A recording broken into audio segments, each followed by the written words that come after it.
Assalamualaikum warahmatullahi wabarakatuh. Perkenalkan, nama saya Devarlo Rahadian Razan, asal dari Bekasi, jurusan Teknik Komputer angkatan 2023. Untuk video kali ini, saya ingin menjelaskan mengenai program yang saya buat untuk tugas akhir praktikum dasar komputer pemrograman. Untuk tugas akhir ini, program yang saya buat adalah program Builds and Tips Calculator. Untuk membuat Builds and Tips Calculator ini, bahasa pemrograman yang saya buat adalah bahasa pemrograman Python. Karena menurut saya bahasa pemrograman Python ini lebih mudah untuk saya pelajari dan saya pahami dibandingkan 3 bahasa pemrograman lainnya. Sebelum saya mulai mendemonstrasikan programnya, saya akan menjelaskan tentang program Builds and Tips Calculator ini. Jadi, program Builds and Tips Calculator ini adalah sebuah kalkulator untuk restoran-restoran yang akan menghitung secara langsung bill, tips sama pajaknya tanpa menghitungnya satu-satu.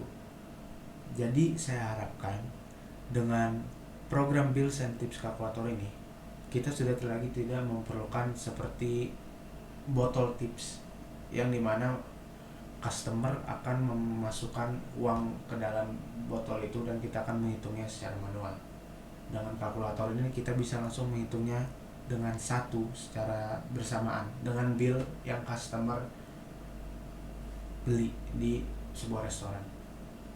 Nah, selanjutnya saya akan mendemonstrasikan langsung saja program apa yang saya buat. Oke. Ya, jadi ini adalah tampilan utama dari program Builds and Tips Calculator. Bisa dilihat sini ada nama, misal kayak contoh nama toko lah, saya buat rumah makan Pak Ade Bang.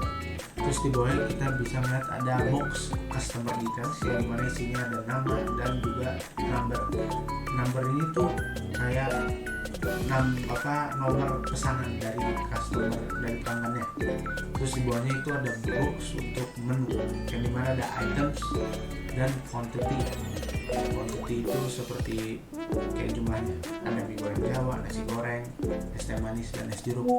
Terus di bawahnya yang paling penting dalam program yang saya buat kali ini itu adalah box tips ya, dimana box tips ini saya buat defaultnya itu 10%, tapi tidak hanya 10%, kita bisa mengubahnya lebih dari 10%. Terus di bawahnya ada button untuk print bill dan juga bill selection. Oke, jadi untuk langsung saya berikan contoh, nama kita isi nama dan nomornya dulu. Terus nomor pesanan yang ketiga, misalkan saya beli mie goreng Jawa 2, nasi goreng Babat 1, es teh manisnya 1, es jeruknya 1. Nah, di sini tipsnya kita bisa mau tetap 10% atau misalkan kita ubah 20%. Tapi di sini saya akan gunakan defaultnya saja, yaitu 10%. Nah, nanti di bawahnya tuh keluar customer name, customer numbernya, selected item, terus langsung dihitung total price, terus juga ditambah oleh pajak. Terus ketika sudah, kita akan print bill ya, kita akan bisa button untuk print bill yang nanti akan keluar tampilan baru yang mana kita sudah print billnya. Nah,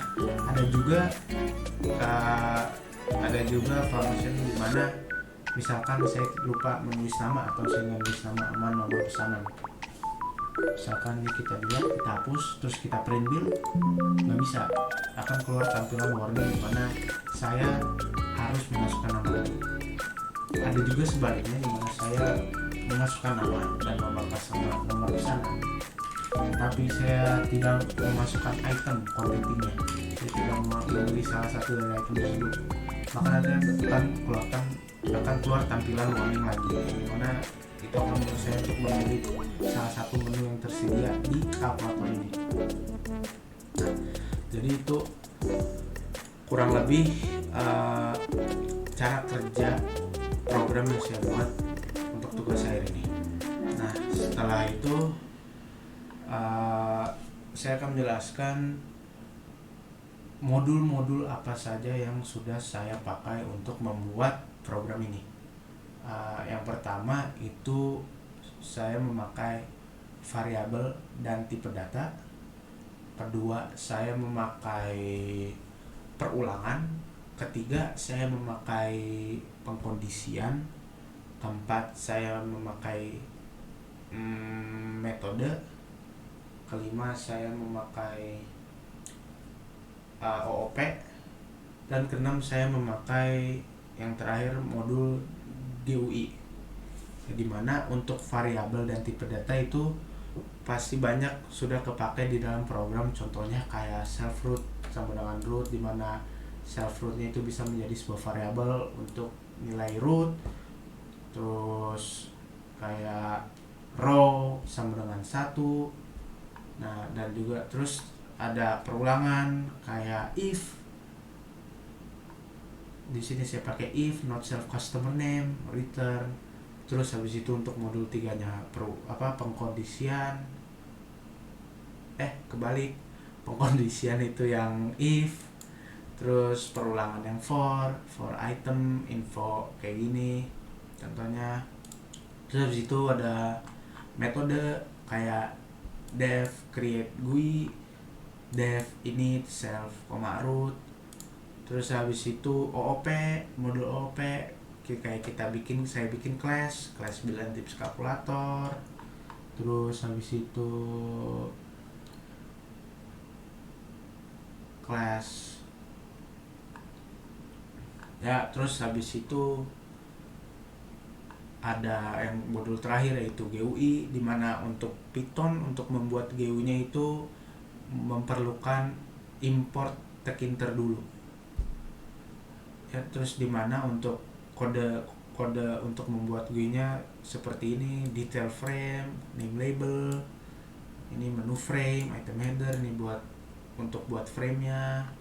Terus ada clear select button buat bikin button frame. Terus tadi ada juga pas saya memulai programnya keluar lagu, kayak ada background musiknya dan juga background image di program tersebut. Nah, bagaimana cara saya membuat ada audio dan juga background image di program saya? Itu saya yang pertama untuk backgroundnya saya menggunakan tadi import. Saya memakai import tekinter, terus import bintang. Dimana nanti bisa untuk memasukkan kayak background image ke dalam programnya tersebut. Nah, dimana variabel saya memakai my underscore background. Terus habis itu ini untuk backgroundnya yang saya pakai. Terus setelah itu untuk audionya saya memakai Pygame, dimana saya menginstalnya dari internet. Gunanya Pygame ini itu ya untuk memasukkan sebuah audio untuk ke dalam program yang kita buat lah. Nah, jadi itu sekian dari penjelasan saya mengenai program yang saya buat untuk tugas akhir praktikum dasar komputer pemrograman.